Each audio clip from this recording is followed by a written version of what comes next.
নমস্কাৰ গাঁও চহৰ জিলা খবৰ ষ্টুডিঅ'ত মই ৰশ্মিতা প্ৰকৃতিৰ ৰাইমাভূমি ডিমা হাছাওত মুকলি কৰা হ'ল এছিয়াৰ ষ্টেডিয়াম আজি উমৰাংচত মুখ্যমন্ত্ৰী হিমন্ত বিশ্ব শৰ্মাই মুকলি কৰে ষ্টেডিয়ামত একেলগে বহিব পাৰিব 15,000 দৰ্শক 5খনকৈ পিটছ থাকিব ষ্টেডিয়ামখনত ৰিমোটত পোনপৰীয়াকৈ লৈ গৈছো মধ্যপ্ৰদেশৰ এমপি আছে তেওঁলোকে কেনেকৈ বুজিব ই এটা সিৰিয়াছ কথা ইলেকশ্যনত ভোট হ'বৰ কাৰণে ক'ব নালাগে এটা সিৰিয়াছ এক্সাৰসাইজ কৰিব লাগে আৰু আমি সিৰিয়াছলি কামটো কৰিম আমি এইবিলাক ডেৰ মিনিটৰ ভাষণ দি ইয়াতে মিডিয়াত টেপটো পঠাই দিলোঁ ক'লোঁ যে আমিয়ে চব কৰিলোঁ অহাকালি যদি জুবিন গাৰ্গে ভাৰত ৰত্ন পায় তেওঁ কি ক'ব নৰেন্দ্ৰ মোদীয়ে ভাৰত ৰত্ন দিয়া নাই মই পাৰ্লিয়ামেণ্টত কোৱাৰ কাৰণেহে ভাৰত ৰত্ন পালে যেনেকৈ এতিয়া নুমলীগড়ক নৱৰত্ন মোদীয়ে দিয়া নাই তেওঁহে পাৰ্লিয়ামেণ্টত কোৱাৰ কাৰণে পালে এইবিলাক হৈছে চিপ পাব্লিচিটি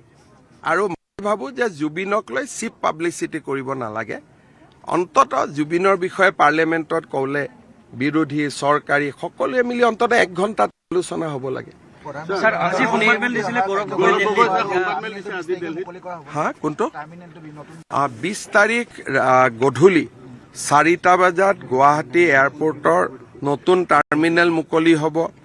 এৰো চিটিৰ আধাৰশিলা হ'ব আৰু গুৱাহাটীত আমি ফ্লাইট মেৰামতি কৰা মেইনটেনেন্স আৰু ৰিপেয়াৰিঙৰ এটা নতুন উদ্যোগ আৰম্ভ কৰিম গুৱাহাটী এয়াৰপৰ্টত আৰু পাইলটবিলাকৰ কাৰণে ষ্টিমুলেটৰ ট্ৰেইনিং প্ৰায়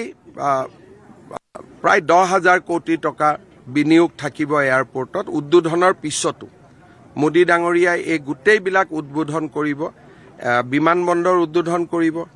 তাৰ পিছত তেওঁ এমআৰওৰ আধাৰশিলা কৰিব এৰো চিটিৰ আধাৰশিলা কৰিব আৰু ফ্লাইট ষ্টিমুলেটৰ ট্ৰেইনিং পাইলট ষ্টিমুলেটৰ ট্ৰেইনিং যিটো ভাৰতত মাত্ৰ 2 জাগাত এই ফেচিলিটি আছে অসমত থাৰ্ড হ'ব এই গোটেইকেইটা প্ৰকল্প মোদী ডাঙৰীয়াই 20 তাৰিখে 4টা বজাত গুৱাহাটীত আধাৰশিলাৰ উদ্বোধন কৰিব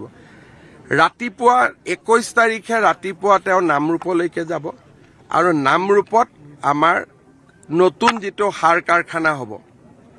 10,000 কোটি টকাৰ ব্যয়েৰে 12 লাখ মেট্ৰিক টন ইউৰিয়া বনাম তাৰ তেওঁ আধাৰশিলা কৰিব ये उमरांशु असम की एक बहुत ही खूबसूरत लोकेशन है ये उमरांशु में 11 करोड़ रुपया खर्चा करके असम क्रिकेट एसोसिएशन और डिमा हासाओ काउंसिल ने एक बहुत ही बढ़िया स्टेडियम बनाया है क्रिकेट स्टेडियम हमारे असम की वीर पुरुष तुलाराम सेनापति का नाम ये उत्सर्गा किया गया है मैं सुझाव दिया हूं कि आगे जाके यहाँ फ्लड लाइटिंग का भी व्यवस्था करें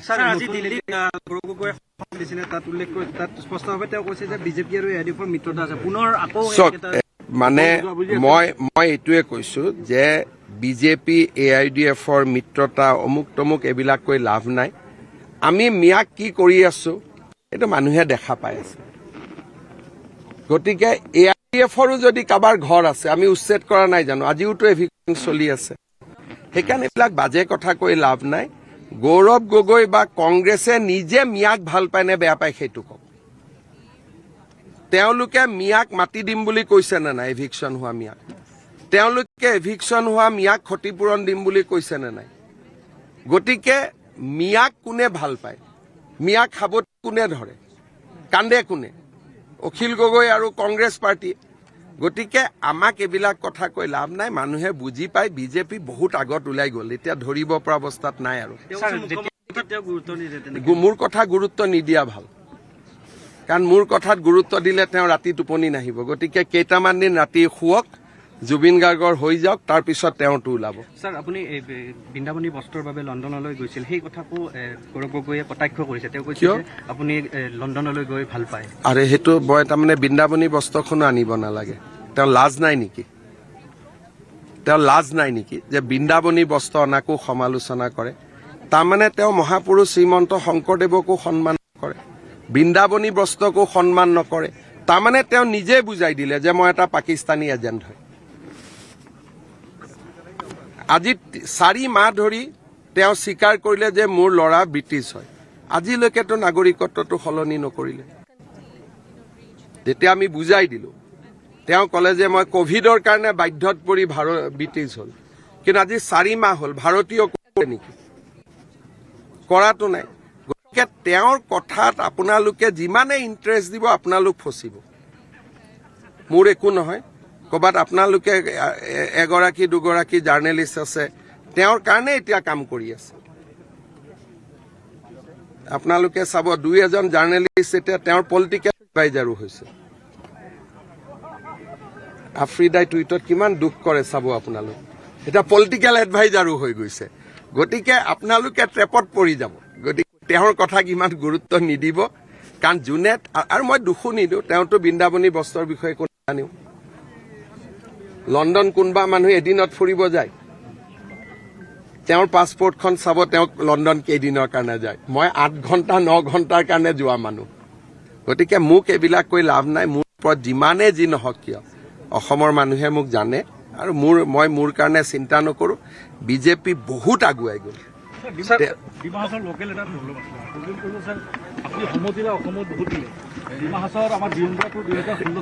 ডিমা হাছাও 2খন জিলা কৰাৰ কথা চলি আছে, সেইকাৰণে ইয়াত আৰু সমজিলাৰ কথাটো অহা নাই। কাউন্সিলৰ লগত আমাৰ 2খন জিলা কৰাৰ প্ৰচেষ্টা এটা চলি আছে। গতিকে যেতিয়া পাব ডিমা হাছাওয়ে জিলাই পাই যাব, সমজিলা নালাগে, আৰু একেবাৰে জিলাই হৈ যাব। স্যাৰ, অন্য এটা প্ৰসংগ, ডিব্ৰুগড়ত ধৰ্মান্তকৰণৰ এটা গুৰুতৰ অভিযোগ আহিছে। এজন ব্যক্তি আহি ডিব্ৰুগড়ত ধৰ্মান্তকৰণৰ এটা প্ৰচেষ্টা চলাই আছে, পুলিচে জানে, তেওঁক আমি ব্যৱস্থা ল'ম।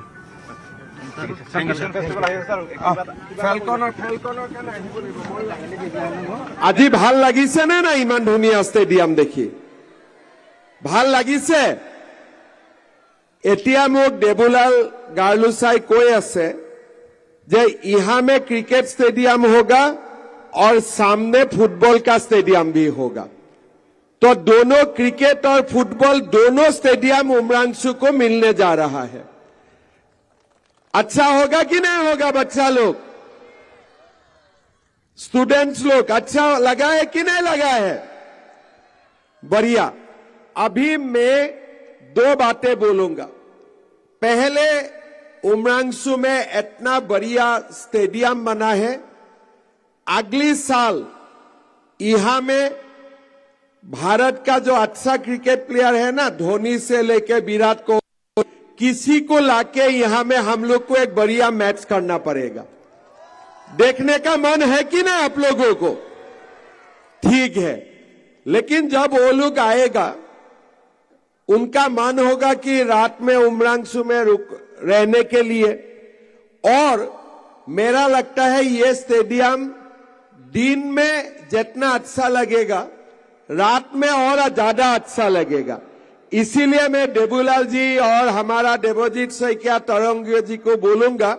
कि यहां में एक फ्लड लाइटिंग का व्यवस्था भी कर दो, तब बढ़िया हम लोग रात में भी खेल यहां देख पाऊंगा। अच्छा होगा कि नहीं होगा? अभी जब मैं यहां से आ रहे थे तो हमारे एक दोस्त ने मुझको बताया कि मामा एक सिंथेटिक ट्रैक भी सही है हमारा यहां में। तो ये स्टेडियम में तो सिंथेटिक ट्रैक नहीं होगा, लेकिन फुटबॉल का स्टेडियम में आपने बोला था ना। बढ़िया, तुम खड़ा हो जाओ बेटा, बढ़िया। ये बच्चा ने मुझे बोला कि हमको एक सिंथेटिक ट्रैक भी सही है। मैं देबूलाल गार्लुसा जी को बोलूंगा कि सिंथेटिक ट्रैक का पैसा मैं दे दूंगा, फुटबॉल स्टेडियम में आप सिंथेटिक ट्रैक भी लगा दीजिए। अच्छा होगा ना? अभी आप लोगों को ये मालूम होना चाहिए, आज ये जो स्टेडियम बना है, ये सरकार ने नहीं बनाया है, हमारे असम क्रिकेट एसोसिएशन ने बनाया है। और आप लोगों के लिए असम क्रिकेट एसोसिएशन 11 करोड़ रुपया से ये पूरा स्टेडियम बनाया है। असम क्रिकेट एसोसिएशन के लिए एक बहुत बड़ा क्लब होना चाहिए, सब लोगों को क्लब देना चाहिए। और आगे भी यहां में ये जो स्टेडियम बना है, इसमें रणजी ट्रॉफी भी हो सकता है और अच्छा खेला भी यहां में हो सकता है। और मैं आपको वादा करता हूं, अगली साल यहां में इंडिया का टॉप क्रिकेट प्लेयर को लाके हम लोग यहां में मैच खेलूंगा, ठीक है।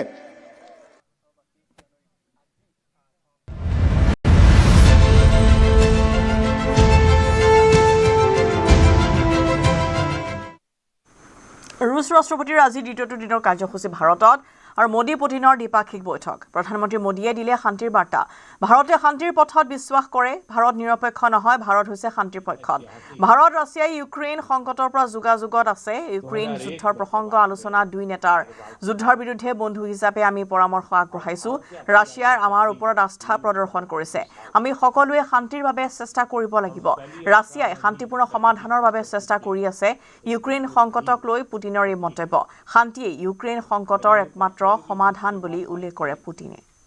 आपकी यात्रा बहुत ही ऐतिहासिक है 2001 में जब आपने कार्यभार संभाला और भारत की आपकी यात्रा पहली हुई उसको आज 25 साल हो गए और उस पहली यात्रा में ही स्ट्रेटेजिक पार्टनरशिप की एक मजबूत नींव रखी गई थी मेरे लिए पर्सनली भी खुशी की बात है कि आपके साथ मेरे परिचय को और संबंधों को उसको भी 25 साल हो गए एक्सेलेंसी मैं मानता हूं कि ये जो 2001 में आपने जो भूमिका अदा की एक विजनरी लीडर कैसे सोचता है कहां से शुरू करता है और संबंधों को कहां तक पहुंचा सकता है इसका एक उत्तम उदाहरण भारत रशिया के संबंध है एक्सेलेंसी यूक्रेन के संकट के बाद हमारी लगातार चर्चा होती रही है आपने भी समय समय पर एक सच्चे मित्र के रूप में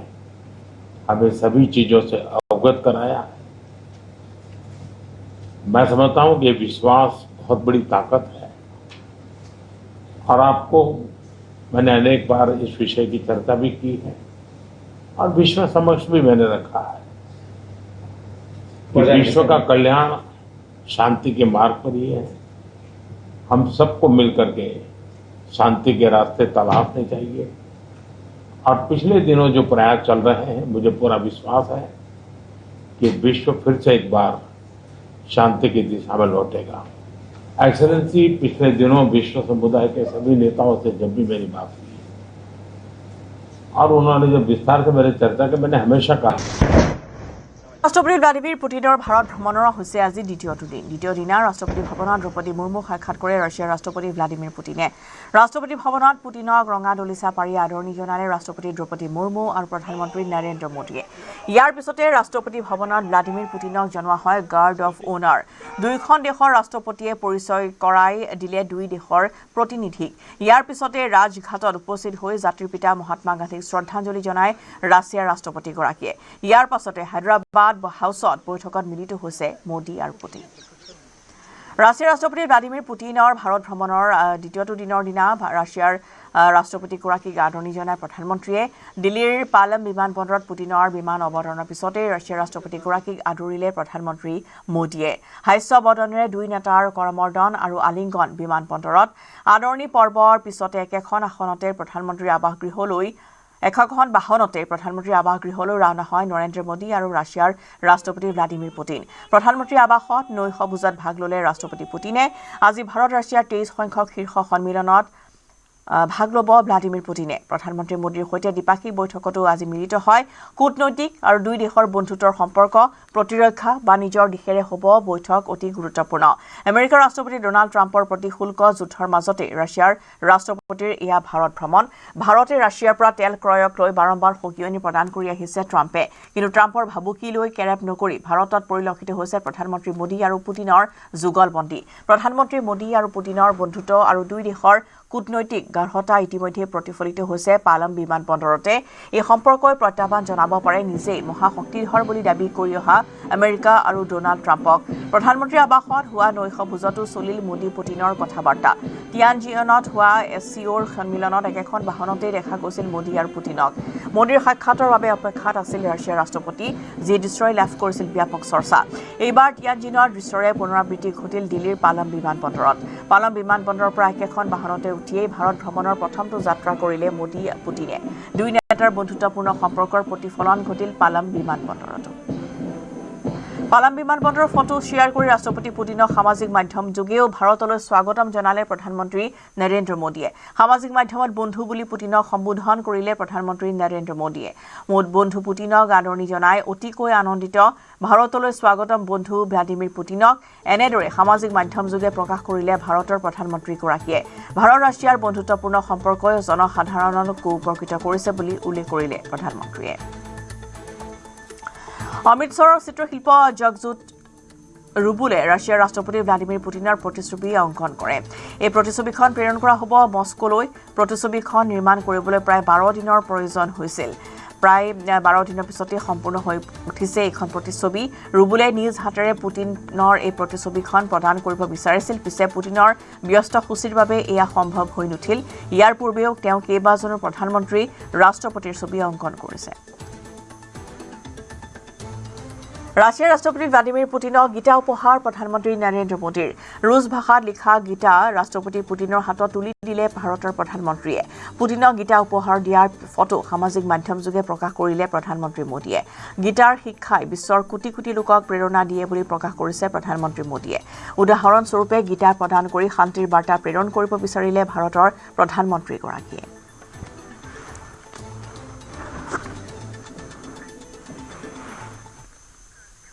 ৰাজ্যৰ পুনৰ নিষিদ্ধ মাংস উদ্ধাৰ লংকাৰ জুথাং বস্তি দুৰ্গা মন্দিৰ চৌহদত উদ্ধাৰ কৰা হৈছে নিষিদ্ধ মাংসৰ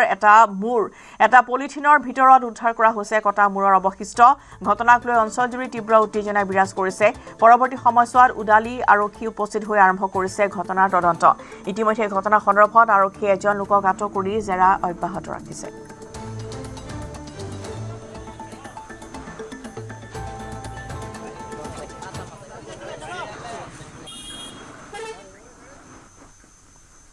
মহাবিপৰ্যয়ৰ সন্মুখীন হৈছে ইণ্ডিগো এয়াৰলাইন্স বিগত 48 ঘণ্টাত ইণ্ডিগোৰ প্ৰায় 1300 বিমান বাতিল কৰা হৈছে শুকুৰবাৰে মাজনিশা পৰ্যন্ত দিল্লী বিমানবন্দৰৰ পৰা ইণ্ডিগোৰ সকলো বিমানৰ উৰণ বাতিল হৈছে চেন্নাই বিমানবন্দৰৰ পৰা সন্ধিয়া 6 বজাৰ পৰ্যন্ত বাতিল হৈছে বিমানৰ উৰণ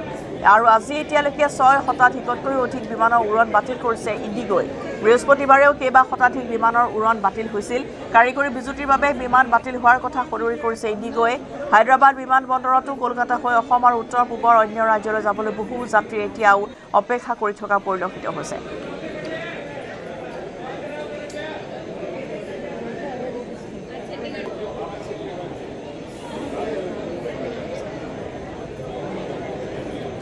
ইণ্ডিগো বিমান বাতিল হোৱাৰ বাবে দিল্লী বিমানবন্দৰতো গুৱাহাটীলৈ অহা বিমান যাত্ৰীৰ মাজত লাগিছে হাহাকাৰ গুৱাহাটীস্থিত বৰ্ষাৰ বিমানবন্দৰৰ পৰাও পলমকৈ উৰিল কেইবাখনো ইণ্ডিগো বিমান দিল্লীৰ পৰা গুৱাহাটী অভিমুখে পলমকৈ উৰা মাৰে এখন ইণ্ডিগো বিমান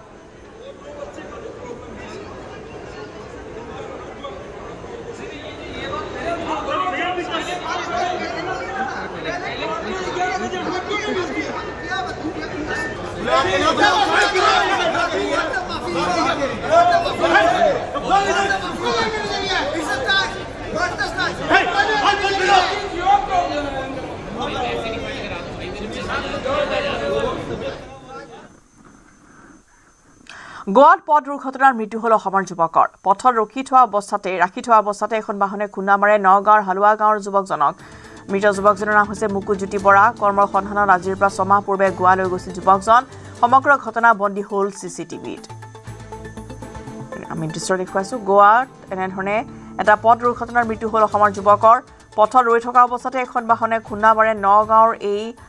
হালুৱা গাঁৱৰ যুৱকজনক মৃত যুৱকজনৰ নাম হৈছে মুকুট জ্যোতি বৰা কৰ্মৰ সন্ধানত 6 মাহৰ পূৰ্বে গোৱালৈ গৈছিল আৰু সমগ্ৰ ঘটনা চিচি কেমেৰাত বন্দী হৈছে চাওক কেনেদৰে যুৱকজন ৰৈ আছিল আৰু সেই সময়ছোৱাতে এখন বাহনে খুন্দা মৰাৰ ফলতে মুকুট জ্যোতি বৰা নামৰ এই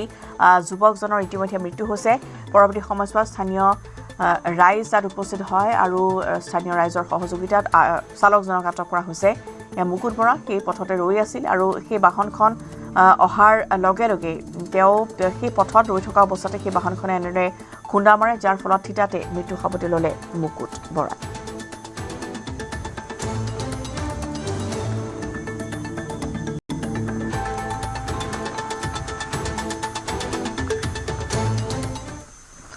ডিমৰীয়া তেতেলিয়াত ভয়ংকৰ পথ দুৰ্ঘটনা থিতাতে মৃত্যু হল 2জনৰ গুৰুতৰভাৱে আহত হল 5জন দুৰ্ঘটনাত মৃত্যু হৈছে জুৰিয়াৰ ইমান আলী আৰু হাফিজুদ্দিন চিকিৎসাজনিত কাৰণতে আটাইয়ে এখন বাহনেৰে জুৰিয়াৰ পৰা গৈ আছিল শিলঙলৈ সংকটজনক অৱস্থাত চিকিৎসাধীন ইমান আলীৰ পুত্ৰ ইক্ৰামুল হুছেইন বৰ্তমানেও কিন্তু উদ্ধাৰ হোৱা নাই বাকী 4জনৰ পৰিচয় নিয়ন্ত্ৰণ হেৰুৱাই ডিভাইডাৰ খুন্দা মৰাৰ ফলতে সংঘটিত হৈছে এই ভয়ংকৰ দুৰ্ঘটনাটি ঘন কুঁৱলীৰ বাবে দুৰ্ঘটনা সংঘটিত হোৱাৰ সন্দেহ কৰিছে স্থানীয় ৰাইজে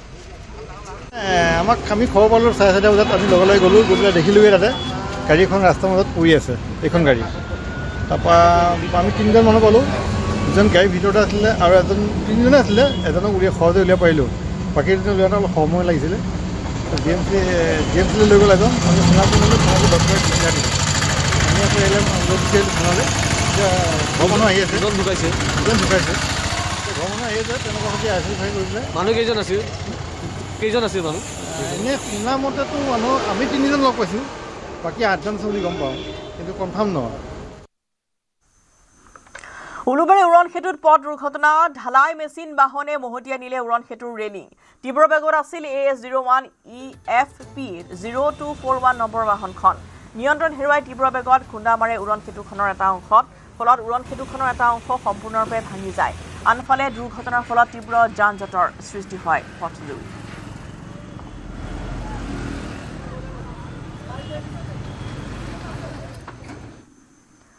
কোকৰাঝাৰ চহৰত নিশা ডকাইতি কাণ্ড ডকাইতৰ দলে কোকৰাঝাৰ চহৰৰ জেডি ৰোড স্থিত BTC সচিবালয়ৰ সন্মুখত লুটিলে ATM বেংক অফ ইণ্ডিয়াৰ ATMৰ ধন লুটি নিলে ডকাইতৰ দলে বাহিৰত পেলাই থৈ গ'ল ATM মেচিন 4জনীয়া ডকাইতৰ দলে ATM লুটি যোৱাৰ সন্দেহ কৰা হৈছে কোকৰাঝাৰ আৰক্ষীয়ে আৰম্ভ কৰিছে ডকাইতি কাণ্ড সন্দৰ্ভত প্ৰাথমিক তদন্ত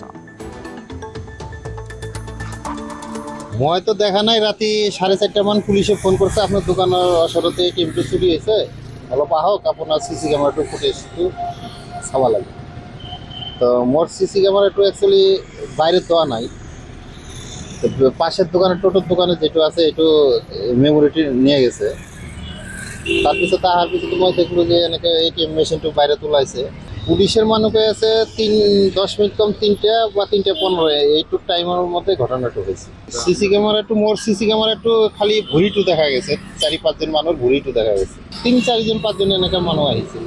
যাতে নেক্সটতে এনেকা না হয় আর আশেপাশের দোকানগুলো অল্প পেট্রোলিং ডিউটি দিবা লাগে আজি ATMত হয়েছে কালি মোর দোকান হবো পশু বেলেগের দোকানত হবো এনেকা তো হয়েই আছে না তো পেট্রোল ডিউটি যেটু রাতে করিয়া থাকে এটু ভালকে করিবা লাগে মোর এইটুই আবেদন আর এখন তেজপুৰ বিশ্ববিদ্যালয়ৰ উপাচাৰ্যবিহীন ৭৫ দিনৰ অচলাৱস্থাৰ অৱসান ঘটিল ধ্ৰুৱ ভট্টাচাৰ্যক ভাৰপ্ৰাপ্ত উপাচাৰ্যৰ দায়িত্ব অৰ্পণ কৰা হৈছে শিক্ষক ছাত্ৰ সমাজৰ সৰ্বসন্মতিক্ৰমে নিশাটোৰ ভিতৰতে ধ্ৰুৱ ভট্টাচাৰ্যক অৰ্পণ কৰিলে ভাৰপ্ৰাপ্ত উপাচাৰ্যৰ দায়িত্ব পূৰ্বে দুবাৰকৈ বিশ্ববিদ্যালয়খনৰ ভাৰপ্ৰাপ্ত উপাচাৰ্যৰ দায়িত্ব গ্ৰহণ কৰিছে ধ্ৰুৱ ভট্টাচাৰ্যই ইফালে অচলাৱস্থাৰ মাজতে বিতৰ্কিত উপাচাৰ্য শম্ভুনাথ সিঙে অস্থায়ী উপাচাৰ্য হিচাপে নিযুক্তি দিছিল জয়া চক্ৰৱৰ্তীক ইয়াকে লৈ নিশা পুনৰ শিক্ষাৰ্থী সমাজে সাব্যস্ত কৰিছিল উত্তাল প্ৰতিবাদ তেজপুৰ বিশ্ববিদ্যালয়ৰ দীৰ্ঘদিন ধৰি চলি অহা অচলাৱস্থাৰ বাতৰি ধাৰাবাহিকভাৱে সম্প্ৰচাৰ কৰি আহিছে নিউজ 18 অসম নৰ্থ ইষ্টে দীৰ্ঘদিনীয়া অচলাৱস্থাৰ অৱসান ঘটাই নিশাটোৰ ভিতৰতে তেজপুৰ বিশ্ববিদ্যালয়ৰ সংবিধান অনুসৰি সৰ্বসন্মতিক্ৰমে ভাৰপ্ৰাপ্ত উপাচাৰ্যৰ দায়িত্ব অৰ্পণ কৰা হয় ধ্ৰুৱ ভট্টাচাৰ্যক মোৰ বাবে চ্যালেঞ্জিং টাস্ক হ'ব ইতিমধ্যে মই আগতেও এক্টিং ভাইচ চেঞ্চেলৰ আছিলোঁ প্ৰ ভাইচ চেঞ্চেলৰ আছিলোঁ সেই হিচাপে মই এই বিশ্ববিদ্যালয়ত 1995 পৰা প্ৰায় 30 বছৰ ধৰি কাম কৰি আছোঁ গতিকে মই ইয়াৰ বিষয়ে জানো গতিকে মই ভাবোঁ যে মই উচিত পথত মই আগুৱাই লৈ যাবলৈ সমৰ্থ হ'ম তো আমি বহুত আশাবাদী আছিলোঁ যে আমাৰ চেণ্টাৰৰ ফালৰ পৰা বা MOE ফালৰ পৰা আমাক এটা পজিটিভ ৰেছপন্স দিয়া যাব ষ্টুডেণ্টৰ হকে কিন্তু আমি আজি দেখা পালোঁ যে আজি যোনটো এখন বৰ্ড অফ মেনেজমেণ্টৰ যোনখন মিটিং কল কৰিলে BC ইলিগেল মিটিং কল কৰিলে আৰু তাৰ বাদত কি কৰিলে এজন আমাক BC দিয়া গ'ল doctor Jaya Chakravarty mass communication and জাৰ্নেলিজিমৰ ফালৰ পৰা কিন্তু আমাৰ ছাত্ৰ সমাজে আৰু আগৰ যিমানখিনি শিক্ষক সমাজ আৰু নন টিচিং ষ্টাফ যোনখিনি আছিলে তেজপুৰ বিশ্ববিদ্যালয়ৰ সহকাৰী প্ৰাধ্যাপক পংকজ বৰাই বিশ্ববিদ্যালয়খনৰ প্ৰতিভা তথা শেহতীয়া পৰিস্থিতি সন্দৰ্ভত ফোনযোগে নিউজ 18ক জনাইছিল এনেদৰে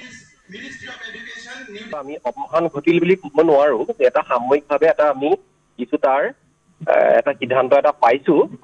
আৰু বহুতখিনি কাম বাকী আছে যেনেকৈ আপোনালোকে গম পায় যে জুবিন গাৰ্গৰ মৃত্যুৰ সময়ত যেনেকৈ আমাৰ ছাত্ৰ সমাজে আবেগত জুবিন গাৰ্গৰ প্ৰতি শ্ৰদ্ধা জনাবৰ কাৰণে তেওঁলোকে এটা অনুষ্ঠান আয়োজন কৰিব খুজিছিলে আৰু যিহেতু আপোনালোকে জানে যে বছৰৰ আধাতকৈও বেছি সময় আমাৰ উপাচাৰ্যগৰাকী তেখেত আমাৰ কেম্পাছত নাথাকে, আৰু সেই সময়তো তেখেত কেম্পাছত নাছিলে। আৰু আমাৰ কেম্পাছত এনেকুৱা এটা তেখেতে একনায়কত্ববাদী পৰিৱেশ সৃষ্টি কৰিছিলে যে কোনোবা এখন মিটিঙত কোনে ৰঙা চাহ খাব নে গাখীৰ চাহ খাব সেই পৰ্যন্ত সিদ্ধান্ত ল'বলৈও আমাৰ উপাচাৰ্যজনৰ আচলতে তেখেতৰ অনুমতি লোৱা দৰকাৰ হয়। গতিকে স্বাভাৱিকতেই যেতিয়া ছাত্ৰ ছাত্ৰীসকলে প্ৰাণৰ শিল্পী জুবিন গাৰ্গক শ্ৰদ্ধা নিবেদন কৰিবৰ কাৰণে এটা অনুষ্ঠান আয়োজন কৰিবৰ কাৰণে তেখেতসকলে যা যোগাৰ কৰিলে, আৰু সেই অনুষ্ঠানটোৰ প্ৰতি তেওঁলোকে যিটো পাৰ্মিশ্যন পাব লাগে সেই পাৰ্মিশ্যন দিয়াত তেখেত যিহেতু ভাইচ চেঞ্চেলৰজন সেই সময়ত নাছিলে, আৰু আমাৰ কেম্পাছত থকা কৰ্তৃপক্ষই সেই সময়ত সেই সময়ত তেওঁলোকে এই প্ৰক্ৰিয়াটো অকণমান লেহেমীয়া হৈ পৰে। সেইকাৰণে আচলতে স্বাভাৱিকতেই সেই সময়ত ছাত্ৰ ছাত্ৰীসকল ক্ষোভত ফাটি পৰে, আৰু তেতিয়াৰ পৰাই এই গোটেই আমাৰ যিটো বিদ্ৰোহ বুলিয়ে ক'ব লাগিব বা প্ৰতিবাদ বুলি ক'ব লাগিব এইটো সূচনা হয়। আৰু লাহে লাহে ইয়াৰ আচলতে যিটো পৰিসৰ সেই পৰিসৰটো যথেষ্ট বৃদ্ধি পালে। যেতিয়া তেখেতৰ ইমান দিনৰ যি কুকীৰ্তি, তেখেতৰ কেলেংকাৰী, তেখেতৰ একনায়কত্ববাদী পৰিচালনা, এই সকলোবোৰ কথা লাহে লাহে আচলতে ইমান দিনে কি হৈছিলে যে সকলোৱে যদিও কিছুমান কথা গম পাইছিলে বা দেখিছিলে শুনিছিলে, কিন্তু বিভিন্ন ধৰণৰ ভয়তে হওক আৰু তেওঁ সন্ত্ৰাসিত কৰি ৰাখিছিলে যে মানুহক তেখেতে কথা ক'বলৈ নিদিয়ে, তেখেতে ভয় ভাবুকিৰে কোনোবাই কিবা এটা ক'ব খুজিলে তেখেতক বৰখাস্ত কৰি দিম, এনেকুৱা ধৰণৰ। ইতিমধ্যে তেখেতে 2-3জন আমাৰ নন টিচিং ষ্টাফৰ মানুহক তেখেতে ইতিমধ্যে বৰখাস্ত কৰিছিলে সৰু সৰু কামত, সৰু সৰু কথা। গতিকে তেনেকুৱা ধৰণে ত্ৰাসৰ পৰিৱেশ তেখেতে সৃষ্টি কৰি ৰাখিছিলে। আৰু যেতিয়া ছাত্ৰ ছাত্ৰীসকলে ওলাই আহিল, ছাত্ৰ ছাত্ৰীসকলে প্ৰতিবাদ কৰিলে, সেই সময়ত আমাৰ শিক্ষক সমাজ আৰু আমাৰ যিসকল নন টিচিং কৰ্মচাৰীসকল তেখেতসকলেও সাহস পাই ওলাই আহিল। সকলোৱে কৰে ইমান দিনে তেওঁলোকৰ গোট খাই থকা যিখিনি ক্ষোভ, তেখেতসকলৰ যিখিনি খং দুখ সকলোবিলাক একেলগে ওলাই আহিল। এজনৰ পিছত এজনকৈ এই যিজন খলনায়ক, দুৰ্নীতিৰ খলনায়ক, তেখেতৰ কুকীৰ্তিবিলাক সকলোৱে উদঙাই দিবলৈ ধৰিলে, আৰু লাহে লাহে তেখেতৰ যিবিলাক কুকীৰ্তিৰ দস্তাবেজ সেইবিলাক তাৰ যিবিলাক প্ৰমাণ সেইবিলাক লাহে লাহে গোট খালে। আৰু আমি বিভিন্ন ক্ষেত্ৰত আমাৰ শিক্ষক সমাজ, ছাত্ৰ সমাজ আৰু কৰ্মচাৰীবৃন্দ লাহে লাহে আমাৰ তেজপুৰৰ যিসকল নাগৰিক মঞ্চ সকলোৱে আগবাঢ়ি আহিল, সাংবাদিকসকল আগবাঢ়ি আহিল, সকলোৱে লাগি এই দুৰ্নীতিৰ খলনায়কজনৰ বিৰুদ্ধে এই প্ৰতিবাদৰ সূচনা কৰে। আৰু যোৱা ৭৫টা দিন ধৰি বিভিন্ন ঘাট প্ৰতিঘাটৰ মাজেদি সকলোৱে একত্ৰিতভাৱে যি এক সংগ্ৰাম প্ৰতিবাদ কৰি দেখালে, এই প্ৰতিবাদ মই অসম বুলিয়ে নহয়, মই ভাবো সমগ্ৰ ভাৰতবৰ্ষ বা বিশ্বৰ প্ৰেক্ষাপটতে হয়তো এটা সম্পূৰ্ণ এটা অগতানুগতিক এক প্ৰতিবাদ, যি প্ৰতিবাদত আজিলৈকে এটা গছৰ পাতো ক্ষতিগ্ৰস্ত নহল। এনেকুৱা শান্তিপূৰ্ণভাৱে অত্যন্ত সৃষ্টিশীলভাৱে আমাৰ তেজপুৰ বিশ্ববিদ্যালয়ৰ ছাত্ৰ ছাত্ৰীসকলে সংযম ৰক্ষা কৰি শিক্ষকসকল সহিতে আৰু তেজপুৰৰ জনগণৰ লগত একেলগে লগ লাগি আজি অত্যন্ত অতিষ্ঠ হৈ গ'ল। আৰু শেষত এই দুৰ্নীতিৰ কেলেংকাৰী নায়কজনে শেষ পৰ্যন্ত তেখেতৰ ক্ষমতাৰ অপব্যৱহাৰ কৰিবলৈ তেখেতে কোনো ধৰণে কুণ্ঠাবোধ নকৰিলে। আৰু আমাক শেহতীয়াভাৱে যিহেতু আমাৰ ফালৰ পৰা আমাৰ যিসকল শিক্ষক কৰ্মচাৰী, ছাত্ৰ ছাত্ৰী কৰ্মচাৰীসকলৰ ফালৰ পৰা ভাৰত চৰকাৰৰ শিক্ষা মন্ত্ৰণালয়ৰ লগত যোগাযোগ কৰা হৈছিল, অসমৰ মাননীয় মুখ্যমন্ত্ৰী মহোদয় তথা ৰাজ্যপাল মহোদয়ৰ লগত যোগাযোগ কৰা হৈছিল। ইতিমধ্যে ৰাজ্যপাল মহোদয়ে এখন উচ্চ পৰ্যায়ৰ ফেক্ট ফাইণ্ডিং কমিটি বনাইছিল। ভাৰত চৰকাৰৰ শিক্ষা মন্ত্ৰণালয়ৰ পৰাও এটা উচ্চ পৰ্যায়ৰ তেওঁলোকে ফেক্ট ফাইণ্ডিং কমিটি আহিছিল। আমি বাৰম্বাৰ ৰাজ্যপাল মহোদয় আৰু শিক্ষা মন্ত্ৰণালয়ৰ লগত আমি যোগাযোগ কৰিছিলো যে আমাৰ বিশ্ববিদ্যালয়খন বৰ্তমান অচলাৱস্থাৰ সৃষ্টি হৈছে, শৈক্ষিক বাতাবৰণ লাহে লাহে বিনষ্ট হোৱাৰ দিশে আগবাঢ়িছে, আমাৰ ছাত্ৰ ছাত্ৰীসকলৰ পঢ়া শুনাত ক্ষতি হৈছে। গতিকে আপোনালোকে অনতি পলমে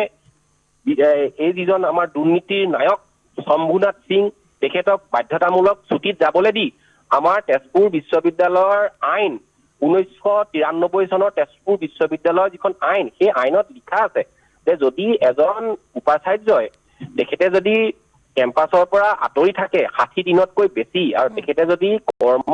গতানুগতিক কৰ্ম সম্পাদন কৰাত যদি ব্যৰ্থ হয় তেনেহ'লে বা বিভিন্ন কাৰণত তেতিয়াহ'লে এই বিশ্ববিদ্যালয়ৰ যিজন জ্যেষ্ঠ অধ্যাপক আছে সেই অধ্যাপকজনক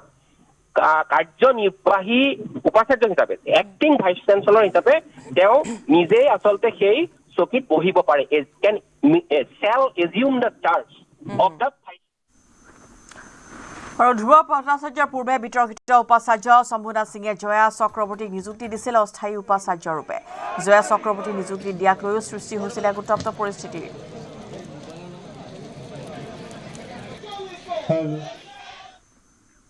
নামনি অসমৰ অন্যতম এটা কৃষিভিত্তিক লোক উৎসৱ হৈছে মহোহো উৎসৱ প্ৰতি বছৰে আঘোণ মাহৰ পূৰ্ণিমাৰ দিনা নামনি অসমৰ উপৰিও দক্ষিণ কামৰূপৰ বিভিন্ন গ্ৰামাঞ্চলত উদযাপন কৰা হয় এই উৎসৱ পথাৰৰ ধান খেতি চপোৱাৰ সময়ছোৱাত মহ খেদিবলৈ উৎসৱ পালন কৰা হয় বৃহস্পতিবাৰে নিশা জয়গয়া চৈতেলি নামৰীয়া দলৰ উদ্যোগত মাকেলি কান্ধাপাৰাৰ অচ্যুত কলিতাৰ বাসগৃহত মহোহো উৎসৱ পালন কৰা হয় উল্লেখযোগ্য যে মাকেলি কান্ধাপাৰাৰ গাঁৱৰ ঘৰে ঘৰে মহোহো গীত গাই উৎসৱমুখৰ পৰিৱেশ সৃষ্টি কৰাৰ লগতে বালাপুখুৰী কুকুৰমাৰা গড়গড়া বালাসিদ্ধি মাকেলি নতুন চাপৰতাৰী ধুৱাৰগাঁও আদি গাঁৱত ৰাইজে মহোহো গীত গাই আঘোণৰ পূৰ্ণিমাৰ উৎসৱটি পালন কৰে উল্লেখযোগ্য যে এইবাৰ অঞ্চলটো ধান খেতি উৎসাহজনক অনুষ্ঠানত কটন মহাবিদ্যালয়ৰ অধ্যাপক তথা ছাত্ৰ ছাত্ৰীসকলো উপস্থিত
দক্ষিণ কামৰূপৰ অতি গৌৰৱময় পৰম্পৰা অতি পুৰণি অন্ততঃ আমিয়ে জানো যে অন্ততঃ আমাৰ অঞ্চলটো 300 বছৰমান আগৰ পৰাই এই মহোহো উৎসৱ মহ খেদা উৎসৱটো চলি আহিছে আঘোণৰ পূৰ্ণিমা তিথিত অৱশ্যে আমাৰ এই দ অঞ্চলটোত পোহৰ পূৰ্ণিমাটো হৈছিল কাৰণ তেতিয়া আমাৰ এই মথাউৰি নাছিল ব্ৰহ্মপুত্ৰৰ লগত আমাৰ সম্পূৰ্ণ সম্পৰ্ক আছিল তেতিয়া বাও খেতি কৰিছিল আৰু বাও খেতি কৰাৰ কাৰণে পোহৰ পূৰ্ণিমাটো হৈছিল যিয়ে হওক আমি আঘোণৰ পূৰ্ণিমা তিথিত এই উৎসৱটো পালন কৰি আহিছোঁ এতিয়া অৱশ্যে এই আমাৰ পৰম্পৰা ৰক্ষাৰ ক্ষেত্ৰত আমি কিছু যুদ্ধ কৰিবলগা হৈছে কাৰণ চৰ্চা বহুত কম আৰু আমি এই যিটো আমাৰ আমি জীয়াই ৰখাৰ কাৰণে আমাৰ যিটো আমাৰ প্ৰচেষ্টা এই ক্ষেত্ৰত আমি এতিয়া যিমানখিনি পাৰোঁ আমি লগ হৈ শিশুসকলক লৈছোঁ যাতে এই তেওঁলোকে যেহেতু অলপ অৱহেলিত হৈছে এই কৃষ্টিখিনি যাতে জীয়াই ৰাখিব পাৰে তেওঁলোকে যাতে তেওঁলোকক নিজকে চিনি পায় কাৰণ আমি এতিয়া পৃথিৱীত আমি হিচাপে আমাৰ জাতিটোক যদি চিনাকি কৰাই দিব বিচাৰোঁ আমি আমাৰ লোক সংস্কৃতিখিনিক আমি জীয়াই ৰাখিব লাগিব চৰ্চাৰ মাজলৈ আনিব লাগিব পুনৰবাৰ চাই লওঁ হেডলাইন্স ভকতগাঁও গেজিং ৰিজাৰ্ভত প্ৰশাসনৰ উচ্ছেদ অভিযান সামগ্ৰী ৰাজহ চক্ৰৰ 3 নং কিছামতৰ 38 বিঘা ভূমি চলিছে উচ্ছেদ 75টা পৰিয়ালে 38 বিঘা ভূমি বেদখল কৰি সাজিছিল ঘৰ 4খন বুলডোজাৰেৰে সহস্ৰাধিক আৰক্ষী জোৱানৰ উপস্থিতিত চলিছে উচ্ছেদ অভিযান ইতিমধ্যে বেদখলকৃত 38 বিঘা ভূমিৰ 90% খালী কৰিছে বেদখলকাৰী সমষ্টিৰ অন্তৰ্গত ভকতগাঁৱৰ বৰ্তমান যি 33 বিঘা মাটিত যি গেজিং ৰিজাৰ্ভৰ নামত থকা এই মাটিখিনিত প্ৰায় 30-40 বছৰ ধৰি পেলাই ইয়াত বেদখল হৈ আছিল আৰু আজি ইয়াত উচ্ছেদ চলোৱা হৈছে আৰু মই দেখুৱাইছোঁ বৰ্তমান ইয়াত যি প্ৰশাসনে যি উচ্ছেদ কাৰ্য চলাই আছে আৰু লগতে এটা কথা ক'ব লাগিব যে বৰ্তমান এই পূৰ্বে এই ঠাই টুকুৰা ৰূপহীয়াত সমষ্টিৰ অন্তৰ্গত আছিলে আৰু বৰ্তমান সামগ্ৰী সমষ্টিৰ অন্তৰ্ভুক্ত হৈছে সমষ্টি পুনৰ নিৰ্ধাৰণৰ পিছত আৰু এই ঠাইটুকুৰাত বৰ্তমান ৰূপহীহাট ব্লকৰ একেবাৰে ওচৰতে থকা এই ঠাইটুকুৰাত বৰ্তমান দেখুৱাইছোঁ যে প্ৰশাসনৰ বুলডোজাৰ চলিছে আৰু প্ৰশাসনে ইয়াৰ যি 33 বিঘা মাটি আজি বেদখলমুক্ত কৰাৰ উদ্দেশ্যে আজি পুৱাৰে পৰা ইয়াত উচ্ছেদ অভিযান চলাই আছে। এয়া আমি বৰ্তমান দেখুৱাইছোঁ। বৰ্তমান যি এয়া হৈছে চামগুৰি সমষ্টিৰ যি অন্তৰ্গত যি এয়া বৰ্তমান ভকতগাঁও যি ভকতগাঁও ৰূপহীহাট ব্লকৰ একেবাৰে সমীপত ৰূপহীহাট উন্নয়নখনৰ একেবাৰে সমীপত থকা ইয়াত বৰ্তমান যি প্ৰশাসনে উচ্ছেদ অভিযান চলাই আছে আৰু লগতে এটা কথা ক'ব লাগিব যে ইয়াত প্ৰায় 33 বিঘা মাটি যি গেজিং ৰিজাৰ্ভ আছিলে ইয়াত বেদখল কৰি প্ৰায় 30-40 বছৰ ধৰি পেলাই ইয়াত উচ্ছেদ অভিযান চলি যি ইয়াত বেদখল কৰি পেলাই তেওঁলোকে বসবাস কৰি আছিলে আৰু ইয়াত যাতে কোনো ধৰণৰ অনাকাংক্ষিত পৰিস্থিতি সৃষ্টি নহয় তাৰ বাবে যথেষ্ট নিৰাপত্তাৰক্ষী নিয়োগ কৰা হৈছে আৰু লগতে এটা কথা ক'ব লাগিব যে পুৱাৰে পৰা শান্তিপূৰ্ণভাৱে ইয়াত উচ্ছেদ অভিযান চলি আছে। অৱশ্যে বহু লোকে পূৰ্বে আঁতৰি গৈছিলে ইয়াৰ পৰা, কিন্তু এটা কথা ক'ব লাগিব যে আজি পুনৰ 300 ঘৰ লোকলৈ ইয়াত জাননী প্ৰেৰণ কৰা হৈছে। মই দেখুৱাইছোঁ আৰক্ষীৰ লগতে কামাণ্ডো নিয়োগ কৰা হৈছে যাতে কোনো ধৰণৰ অনাকাংক্ষিত পৰিস্থিতি নহয়। মই ইয়াৰ স্থানীয় ৰাইজৰ সৈতে কথা পাতিবলৈ চেষ্টা কৰিম বা যিসকল আৰক্ষীৰ উচ্চপদস্থ বিষয়া তেওঁলোকৰ সৈতে কথা পাতিবলৈ চেষ্টা কৰিম আৰু এয়া যি বৰ্তমান চামগুৰি যি ভকতগাঁৱত যি উচ্ছেদ অভিযান চলি আছে সেয়া পুৱাৰে পৰা অব্যাহত আছে আৰু মই দেখুৱাইছোঁ বৰ্তমান ইয়াত যি চামগুৰিৰ যি ভকতগাঁও যি ভকতগাঁৱৰ যি গেজিং ৰিজাৰ্ভ আছে ইয়াত প্ৰায় 33 বিঘা মাটি তেনেদৰে বেদখল কৰি আছিলে একেবাৰে ৰূপহীহাট চহৰৰ একেবাৰে ওচৰতে আৰু ৰূপহীহাট উন্নয়নখনৰ একেবাৰে কাষতে ইয়াতে 30-40 বছৰ ধৰি পেলাই ইয়াত বেদখল হৈ আছিলে আৰু এইদৰে যি বহু লোক ইয়াত বসতি স্থাপন কৰিছিলে আৰু তেওঁলোকক প্ৰশাসনে নগাঁও জিলা প্ৰশাসনে জাননী প্ৰেৰণ কৰাৰ পিছত বহু লোকে এৰি থৈ গৈছিল যদিও কিছুসংখ্যক লোকে আকুলগোজ হৈ আছিল তেওঁলোকে ইয়াৰ পৰা এৰি থৈ যোৱা নাছিলে। আজি প্ৰশাসনৰ অৱশেষত এইসমূহ ঠাইত সম্পূৰ্ণভাৱে উচ্ছেদ অভিযান চলাই ভাঙি দিছে। এগৰাকী ব্যক্তি আছে আপুনি প্ৰশাসনৰ ব্যক্তি মই দেখুৱাইছোঁ বৰ্তমান ইয়াত যি আৰক্ষী প্ৰশাসনৰ উচ্চপদস্থ বিষয়াসকলে স্থানীয় যিসকল লোক আছে তেওঁলোকৰ পৰা জানিবলৈ চেষ্টা কৰিম যে ইয়াত যি উচ্ছেদ অভিযান যি চলাই আছে আৰু মই আৰক্ষীৰ বিষয়াসকল আছে প্ৰশাসনৰ বিষয়াসকল আছে তেওঁলোকৰ সৈতে কথা পাতিবলৈ চেষ্টা কৰিম আৰু শান্তিপূৰ্ণভাৱে যি ইয়াত উচ্ছেদ অভিযান চলি আছে কিন্তু স্থানীয় লোকে কি কয়। মই প্ৰথমে আৰক্ষী বিষয়া আছে আপোনালোকৰ শান্তিপূৰ্ণভাৱে চলিছে বৰ্তমানলৈকে শান্তিপূৰ্ণ কোনো ধৰণৰ অশান্তি হোৱা নাই আৰু ইয়াত 33 বিঘা মাটি চলিছে হয় নিশ্চয়। মই ইয়াৰ স্থানীয় যিসকল লোক আছে মই তেওঁলোকৰ পৰা জানিবলৈ চেষ্টা কৰিম যি ইয়াত থকা যিসকল স্থানীয় লোক আছে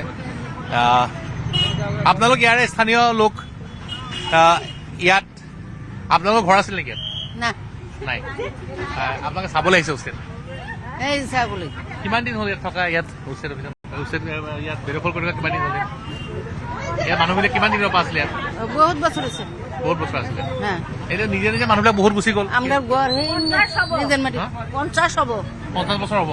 বছৰ হ'ব এতিয়া নিজে গ'ল নেকি মানুহ কিছুমান? এয়া নিজে গ'ল আৰু এইখিনিতো গেজুৰুত ৰিজাৰ্ভ বুলি লিখি দিছে। এইটো ৰিজাৰ্ভ নহয় এইটো সোণাই নদী হয়, নদীৰ ওচৰত হয় আমি আৰু ৰিজাৰ্ভটো এইটো আপোনাৰ ঘৰ আছিলে ইয়াত আছিলে এইখিনিৰ পৰা এইখিনি এইটো ৰিজাৰ্ভ। কিমান 50 বছৰ আছে আপুনি ইয়াত 50 বছৰ আমি আছো। আমাৰ মতা নাই ল'ৰা নাই একো নাই, আমি অকলশৰীয়া মানুহ ইয়াতে আছো কাম বন কৰি ৰাতি আহি পেলাই ইয়াত থাকো।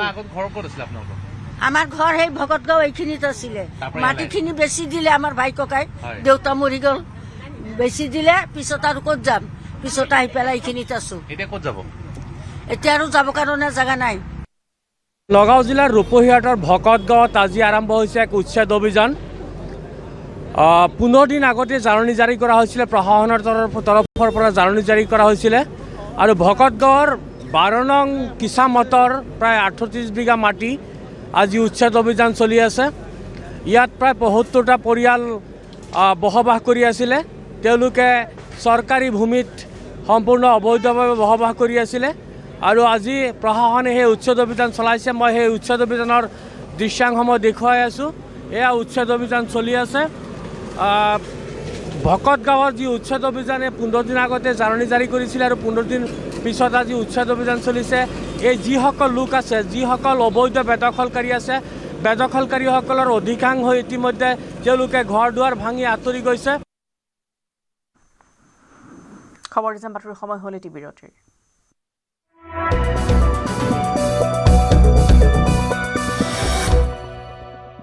এইটো মাইথান ষ্টিল নহয়। ওচৰ চুবুৰীয়াসকলে লগাইছে। ষ্ট্ৰং মানে মাইথান ষ্টিল। তিনিগৰাকী বিজয়ী। কিন্তু প্ৰকৃত বিজয় সানৰাইজ শাহী গৰম মছলা। আমি হওক বা নিৰামিষ ৰন্ধাতে বেলেগ মাত্ৰা আনি দিয়ে। এইটো মাইথান ষ্টিল নহয়। ওচৰ চুবুৰীয়াসকলে লগাইছে। ষ্ট্ৰং মানে মাইথান।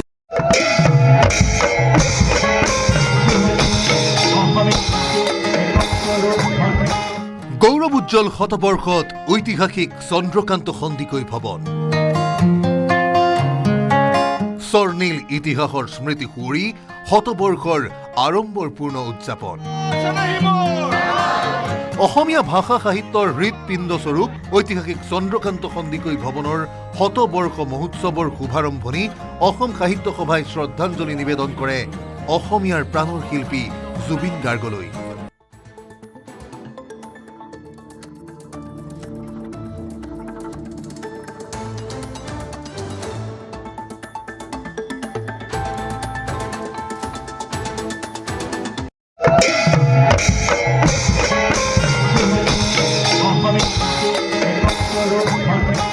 গৌৰৱ উজ্জ্বল শতবৰ্ষত ঐতিহাসিক চন্দ্ৰকান্ত সন্দিকৈ ভৱন। স্বৰ্ণীল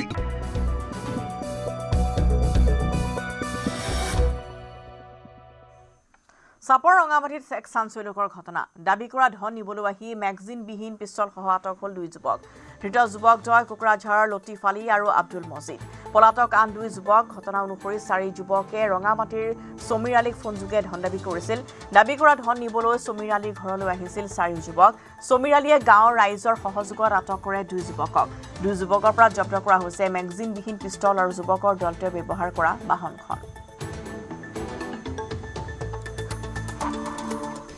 আজিৰ পৰা 3 দিন থাকি মোটামুটি 2 লাখ টাকার ডিমান্ড দিছে ফোন করি। টাকা মানুষই দিছে, চিনে জানা নাই আর কি। তাহলে ফোন করে কৈছে যে টাকা 2 লাখ দেওয়া লাগবে, নাহলে তো গুলি করে মারি দিম। তার মুখ 2 লাখ না হয় তোকে 4 লাখে দিম, কোনো ঘটনা আছে তুই মোর ঘরত আসিস, আসার পরে মুই তো আরামসে চাওয়া পানি খুঁয়া টাকা 4 লাখ দিম, তুই সে টাকাটা নিয়ে যাস, কোনো ক্ষতি না করিস। এইভাবে কোয়া আসল। কোন আজকে আমরা আসবে বলে ফোন করছে। তা মুখ ঠিক আছে তোমরা আসেন। তা মুই গাঁর কয়েকটা চ্যাংড়া ভেনা কয়া রাখছুন যে মোর ঘরত কিন্তু কয়েকটা মানুষ আসবে ডিমান্ড দিছে টাকার জন্য, কোনো ডিমান্ড দেওয়া পার্টিটা আটকাওয়া লাগবে আর কি। এইভাবে করার পরে চ্যাংড়া ভেনাগুলো সব রেডি হয়ে আসেল।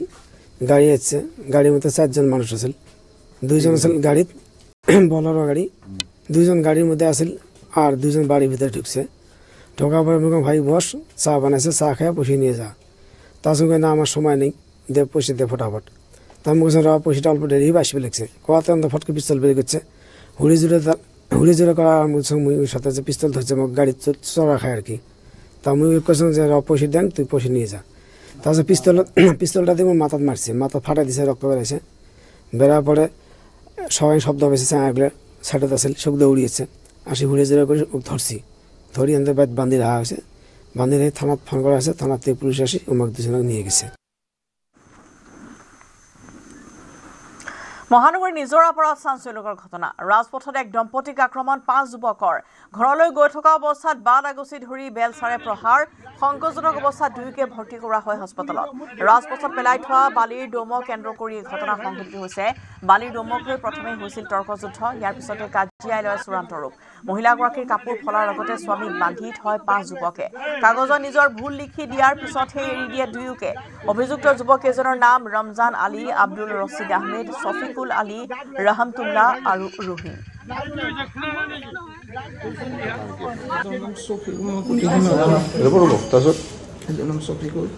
ৰিঞ্জু আৰু 3 জন ল'ৰা আছিলে। মই সিহঁতক মানে ফাৰ্ষ্ট দেখা পাইছোঁ আৰু তাৰপিছত মোৰ ৱাইফৰ এনেকৈ মানে ধৰিব কৰোঁতে মই আকৌ আগুৱাই গ'লোঁ, মানে কিয় মই হেৰি কৰিছোঁ, অলৰেডি মোৰ ব্লাড হৈ আছে। তাৰপিছত সেনেকৈ কৰিব যাওঁতে তাইক মুখত 1 ঘোচা মাৰিছে ৰিঞ্জু নামৰ ল'ৰাটোৱে, আৰু ক'লে মই অলৰেডি জেল খাটি আহিছোঁ তাই যি কৰা কৰ। তাৰপিছত মই মোৰ ভুল হৈছে, মই মাক খুজিছোঁ, মোৰ ভুল হৈছে, মই কৰিব নালাগিছে, মই জীৱনটোৰ কাৰণে কৰিব আৰু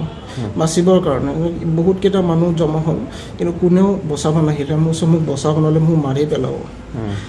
মই মানে ইয়াত শিল আছিলে গিটি আছিলে তাৰ ওপৰত মই মানে বাগৰি পৰিলোঁ তাৰপিছত মোক মাৰি আছে মাৰোঁতে কোনোবা মদাহী এজনে আছিলে সি ৰছীডাল আনি কিনে মোক বান্ধি পেলাই যে বান্ধি কিনে সিহঁতে লিখিব দিছে কিবা লিখিব দিছে মানে কৈছে আৰু যে তোৰ আৰু মোৰ মাজত এনেকৈ কাজিয়া হৈছিল তই গাড়ীত খুন্দা লগাইছ তই গ্লাছ ভাঙিছা তই লিখি এতিয়া মই ভয়তে মই লিখিলোঁ কিন্তু লিখিবও নোৱাৰিলোঁ গোটেইখিনি তাৰপিছত সিহঁতে আৰু মোক তাতে মাৰিছে মানে মোক বান্ধাৰ পিছতে সেনেকৈ কৰি জনালে থানাত মোৰ মোবাইলটো তলতে আছে মোৰ মোবাইলটো ওলাবৰ কাৰণে মই ভয় কৰিছোঁ তাৰপিছত টাইম ফোন কৰিছে নেকি তাৰ নিজৰ ভিনিয়েকক ফোন কৰিছে নুনমাটি থানা আহিছিলে তোমাক মেডিকেল লৈ আহিছে মোক মেডিকেল লৈ আৰু সিহঁতকেইটা ল'ৰাকেইজন তেতিয়া লগে পলাইছে সিহঁতে পলাইছে ন তাৰপিছত মই ক'লোঁ মোক যদি মই লিখি দিম মোৰ গাড়ীখন স্কুটিখন উঠাই দে নলাপা সিহঁতে উঠাই দিলে কৈছে ষ্টাৰ্ট হৈছে নে চা তাৰপিছত ষ্টাৰ্ট হৈছে তাৰপিছত মই লিখিব ওলাওঁতে তাৰপিছত বহুত হাল্লা হ'ল আৰু কোনোবা এজন ছেক্ৰেটাৰী আহিছিলে ছেক্ৰেটাৰীজন চাই কাৰণে একো নক'লে গুচি গ'ল চিধা মোক বান্ধি থোৱা দেখা পায় মই তেতিয়া ধৰক বৰক কথাৰে ক'লোঁ মোক মাফ কৰি দিয়ক মোক বান্ধিও থৈছে মানে মোক পোষ্টত বান্ধি থৈছে বান্ধি থৈ কিনে মাৰিছে আৰু তাহাঁতৰ 5 ভাই 5টা মাৰিছে মাকো মাৰিছে মাক আছিল আৰু কোনোবা কেইটামান ছোৱালীও আছিল তাতে আৰু এটা মদাৰু মানুহ ৰছী আনি দিছিল মদ খোৱা মানুহ এটা যেগিলা মানে মানে পঢ়া ছোৱালী ডক্টৰে পঢ়ি খালি ঘৰত আহি আছিল জানেনে মই গম পাই কিনে গৈছে যেতিয়া মোকো মাৰিব খোজে মোক দি বেয়া গালি পাৰিছে আহিব দিয়া নাই তাৰ পৰা মানে মাথা ফাটাই দিছে তথাপিতো আহিব দিয়া নাই আপোনাৰ ছোৱালীজনী কি কৰিছে কাপোৰ টানি কিনে ছিঙি দিব ধৰিছে কয় তোক যাব নিদিওঁ কাপোৰ ছিঙিয়ে দিম বোলে তোৰ বাপেৰৰ ৰাস্তা নেকি গাড়ীত আমি গাড়ী ৰখাইছোঁ যাব নিদিওঁ তেহেঁতে কৈছে অলপ ছাইড কৰক আমি যাওঁ নাই বোলে তেনেহ'লে তোক এতিয়া ইজ্জতত হাজিৰা উৰাম বুলি কিনে একদম কাপোৰ টানি মুনি ছিঙি কৰি সেই জোৱাইটো বসন্তে জোৱাইকো মাৰিছে নগাঁও ড্ৰাগছ সৰবৰাহৰ নতুন কৌশল চাৰ্টৰ কলাৰত লুকুৱাই ড্ৰাগছ সৰবৰাহৰ চেষ্টা নগাঁৱৰ ডিমৰুগুৰিত পোহৰলৈ আহিছে ঘটনা বাবু আলী নামৰ এটা সৰবৰাহকাৰীক আটক আৰক্ষীৰ নগাঁও কমাৰ্চ কলেজৰ সন্মুখত আটক কৰা হৈছে সৰবৰাহকাৰীটোক বহুত আগৰ পৰা ব্যৱসায় কৰি আছে ই অকলে নহয় ইয়াৰ লগত আৰু 2-3জন জড়িত আছে মই বিচাৰো যদি আপোনালোকে বিচাৰে মই ইহঁতৰ ঘৰ বাড়ি সব দেখাই দিব পাৰিম শনি মন্দিৰৰ ওচৰতে তাৰ ঘৰ কেইবাদিনো ধৰি পেলাই ইয়াত তাক মাৰ দিয়া হৈছে তাক মানে বহুত ভালকে একশন লোৱা হৈছে ডাঙৰ মানুহও আছিল তাক একশন ভালকে ল'ব লাগে এনডি কৰি আছে ইমান দিন ধৰি তাক কোৱা নাই মই 10 দিন খাবলৈ কৰিছো মোৰ এক্সিডেন্ট হোৱাৰ কাৰণে কৰিছিলো কাম 10 ডিচেম্বৰ পূৰ্বে জুবিন গাৰ্গৰ গোচৰৰ অভিযোগনামা দাখিল কৰা হ'ব অভিযোগনামা দাখিলৰ প্ৰকৃত দিনটো এছআইটিয়ে ঘোষণা কৰিব নিৰ্ধাৰিত সময়ৰ পূৰ্বে জুবিন গাৰ্গৰ মৃত্যুৰ অভিযোগনামা দাখিল হ'ব বুলি পুনৰ ঘোষণা কৰিলে মুখ্যমন্ত্ৰী হিমন্ত বিশ্ব শৰ্মাই মই ভাবোঁ যে 10 ডিচেম্বৰৰ আগতে প্ৰতিবেদন দিব আৰু এছআইটিয়ে নিজে জনাব একজেক্ট ডেটটো ক'ৰবাত কেতিয়াবা এটা দিন দুটা দিন ইফাল সিফাল হৈ যায় কিন্তু মই ভাবোঁ যে এটা এছআইটিয়ে অহা সপ্তাহত আপোনালোকক নিজে জনাব যে একজেক্ট কোন তাৰিখ কেইটা বজাত চাৰ্জশ্বিট দিব আমাৰ লাষ্ট ডেট হ'ল 18 ডিচেম্বৰ আমি 18 ডিচেম্বৰৰ আগত দিব লাগে গতিকে মই ভাবোঁ যে তেওঁলোকে 6, 7, 8 এই ইয়াৰ আশে পাশে দি দিব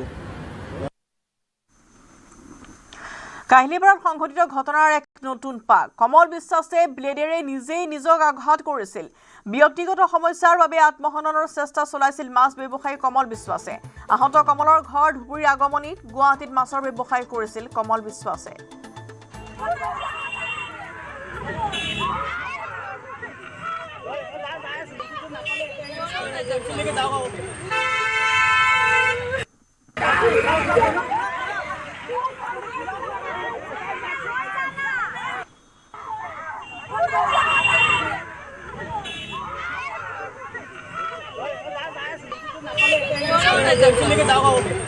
বিজনেছ কৰিলোঁ এতিয়া মালিকৰ তাতে গৈছোঁ পইচা জমা দিছোঁ অলপ টাইম ৰখিছোঁ কি আৰু কিবা খাই দাই গুচি আহিছোঁ আহোঁতে আধা ৰাস্তাত লগ পালোঁ যে এজন ল'ৰা মানে ভাগিন এটাই যে ক'লা যে তই ক'ত গৈছিলি এনে কথা তই দাদৰে কোনোবা গলত ডিঙি কাটিছে হেন তই যোৱা বুলি শুনিছোঁ এতিয়া তই দেখোন আহিলি ক'ৰ পৰা আহিলি তে মই একো গমেই নাপাওঁ যে মই আহিছোঁ জাষ্ট মই মালিকৰ ঘৰৰ পৰা জাষ্ট আহিছোঁ দাদা মাছৰ বিজনেছে কৰে আমি চবে মানে ফেমিলিটোৱে মানে এইগিলা মানে মই একো গমেই নাপাওঁ মই জাষ্ট আহিছোঁ হ'লে এইগিলা দেখা দাদা আজি দোকান খোলা নাই মানে বৰডেকা আৰু মই আৰু দেউতাই খুলিছোঁ আৰু ই খোলা নাই মানে সন্ধিয়া মানুহ ইয়াক লগ পাইছোঁ যে আমি বজাৰতে আছিল তাৰপিছত আৰু ক'ত গৈছি নাযায় ল'ৰা মানুহ ক'ত যায় নাযায় আমিতো ক'বও নোৱাৰিম কাটি ক'লৈ কি দাদা মই একো দেখাই পোৱা নাই জাষ্ট মানুহটো আহিছোঁ এতিয়া মেডিকেল লৈ গৈছে বোলে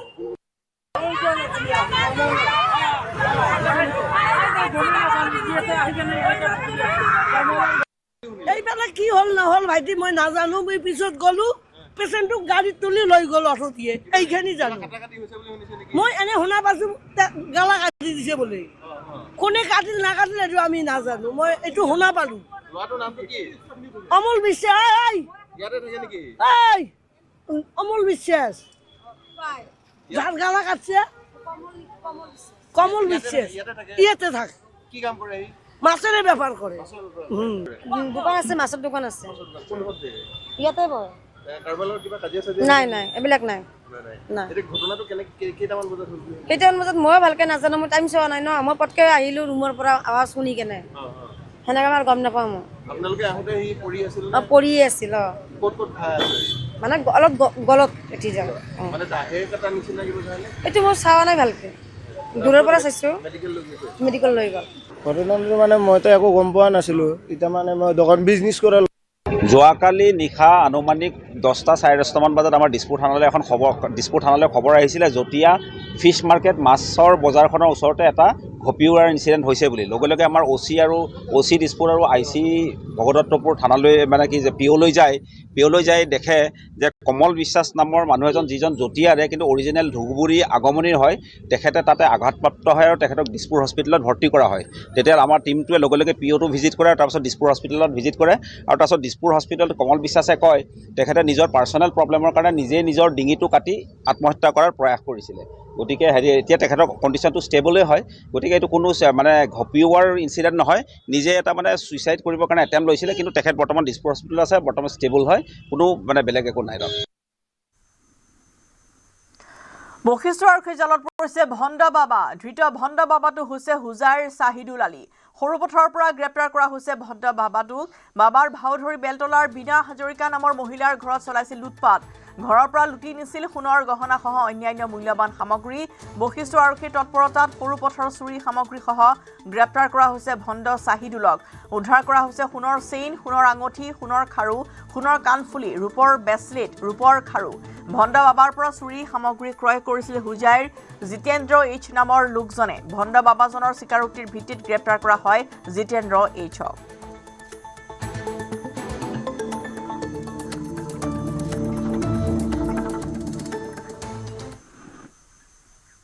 যোৰহাটৰ নাওখলিয়াত এক ভয়ংকৰ দুৰ্ঘটনা পথ নিৰ্মাণৰ কামত নিয়োজিত ৰুলাৰৰ চেপাত মৃত্যু হ'ল এজনৰ ৰুলাৰ খুন্দাত মৃত্যু নিৰ্মীয়মান পথটোৰ মুহুৰী ৰঞ্জিত ফুকনৰ ৰুলাৰখনে কাম কৰি থাকোঁতে হঠাৎ ৰঞ্জিত ফুকন সোমাই পৰে ৰুলাৰৰ তলত